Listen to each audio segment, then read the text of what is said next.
Lads, how's it going? Today, BSG have just posted the patch 0.12.11.5 patch notes, and today we're going to go through them. I'm here with chat. If you see any rude messages from them, just ignore them. Chat's feeling a little bit edgy today, but I'm sure it's just edge inspired by their excitement for today's patch. Now, let's get into it. But before we do, the game has been down for a couple of hours already.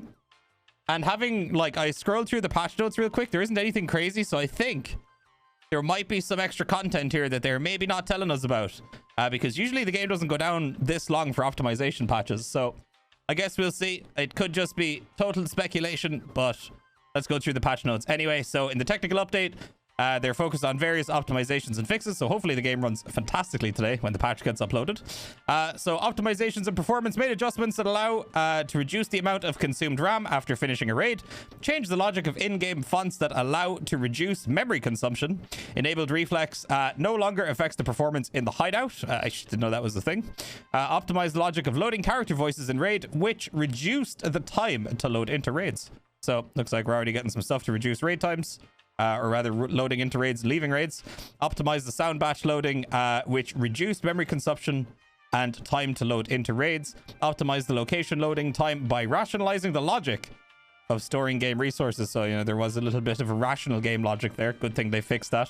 Also, lads, just going to interject here real quick. Did you guys know that like 65% of you guys aren't subscribed that watch the video? So if you guys could do me a massive favor, click that subscribe button if you enjoyed the video. I'd really appreciate it. Thank you very much, my dudes. Optimized trader offer search time while using the context search and filters, and added this is actually pretty cool, enable hideout preload option in the game settings. So if this option is enabled, basically it preloads the hideout. If the option is disabled, the hideout will load only when it's accessed. Disabling this option will reduce the main menu loading time while starting the game, and after finishing raids the option is disabled by default. So basically, do you know the way you click on the hideout and it stutters? Well, you can choose to have it load as you load up the game. Or just load specifically when you click on the hideout, which is pretty nice for those of you who have higher end PCs, I guess. So visual and graphical changes. Shadow render distance is increased to 500 meters regardless of shadow quality settings to ensure correct shading on locations. The resampling system has also been reworked to optimize performance. So I'm actually really excited to see if we can get some like really nice FPS improvements today, which would be very nice. Fix the work of the camera that led to the weapon distortion on screen edges and some FOV settings. So hopefully this means the whole screen distortion when we're getting aim punched might be changed a little bit so you can actually see when you're being shot. That would be pretty cool. Gameplay and quality of light changes. So here we have some actual gameplay changes. Rework the game logic of the inventory, item, moving, and context menus to minimize the number of errors that occurred in the stash. So these are like freezes and move errors and stuff like that, I would assume.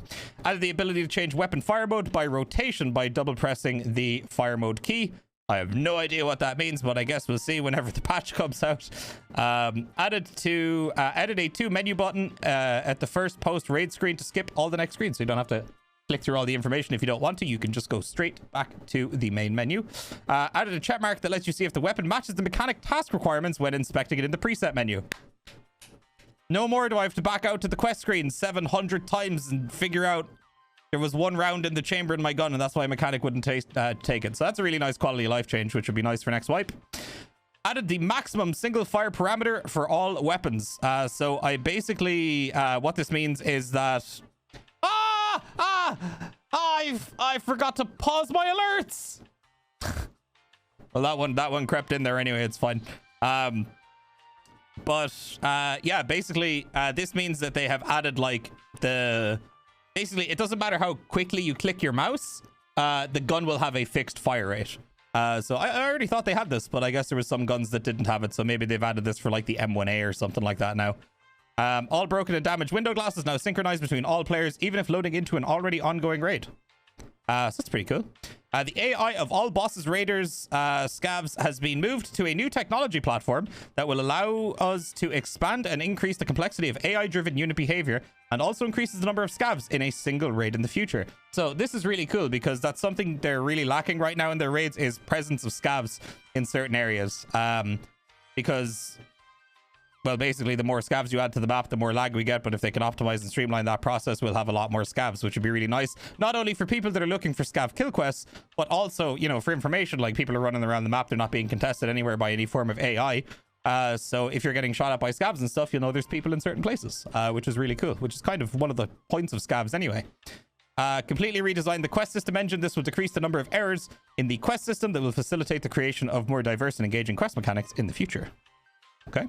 Optimized the formula of calculating fence reputation penalty when killing scavs while having a high reputation. A lot of people are going to be happy about that because some people get absolutely screwed by accidentally killing a scav when they have high fence reputation. Changing the quality settings of shadows and textures, choosing graphics presets, and changing the MIP streaming option is no longer possible during a raid. So I'm assuming these options always required a game restart anyway. So they just got them out. You can only change them in the main menu now.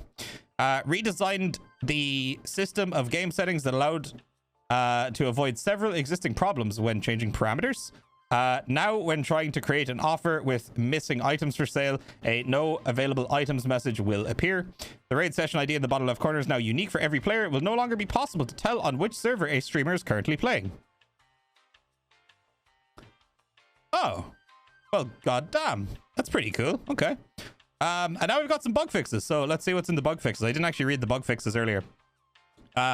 Various object penetration fixes on locations. So we've got some more pen now in certain places. So first things first, lads, go straight to Kiba. See if you can shoot through the glass. Players would not speed up when holding the sprint key while moving prone. Didn't even know that was a thing. Scav faction was displayed as savage instead of scav on the lobby screen. Game freezes when starting / handing items in for a craft. For those of you who don't know what this was, it was when you handed in the items, it would go and it would do that for like every item you needed to use in that craft. And then eventually it would just go and it'd be done. It was kind of annoying because sometimes you'd be stuck there for, you know, 5 or 10 seconds, but I guess they fixed it. The TOS KS-23M carbine was shooting well below the aiming point, so there you go. The KS-23 has now been fixed, I guess, with the iron sights. Players were not receiving mail while aid in distress condition. Mail with aid while in distress condition. So for those of you that don't know what this is, basically, when you lose all your gear and all your money, you would receive a message from Purport and he'd give you some things so that you could, like, you know, actually play the game. So I guess there was a problem with people not getting that. Leaning position was not resetting after moving and pressing the lean key again if the lean key was set to press. Annoying bug because I use this and this happens to me all the time. Weapon loading through the chamber was leveling the mag drills skill slower than it was supposed to. So maybe we'll actually be able to get max mag drills now this wipe. That'd be cool. Hideout areas could remain inaccessible at the end of the build timer until the game was restarted. Hallelujah. It's a really, really annoying bug. The players could freeze on the stationary weapon after using gestures or quick releasing their backpack. Chambered cartridge would get pulled out of the chamber if the player used the top up on this type of cartridge in the stash. So basically, we'll pull the chambered round out of your gun and add it to your stack of ammo. Bug's been around since they added in the top up feature. It's not really that big of a deal. I thought it was honestly intentional, but the memory skill would not grow by 5% from the current level that the players level another skill by 1 level. Blah, blah, blah. Tagilla would go through the cistern collision and get stuck inside it. Tagilla would get stuck in his sister. Help me, Stepskiv, I'm stuck. Step Scav sister. The breathing sounds would not play when loading into a raid with Tagilla's Yube or Gorilla welding mask equipped. That was a bug, okay, because that was kind of nuts that there was basically no sound feedback when you use those helmets. Cultist knife poison amount would not be counted correctly. Thank God they fixed it. Oh my God. Flashlight would go through obstacles. That's actually a nice change. If the player spammed the compass key while dropping a backpack, the compass would not appear in the hand, but the azimuth would appear on the HUD. Okay. Players could move without the animation key if they pressed... Wait, players could move without animation if they quickly pressed the movement keys. Okay.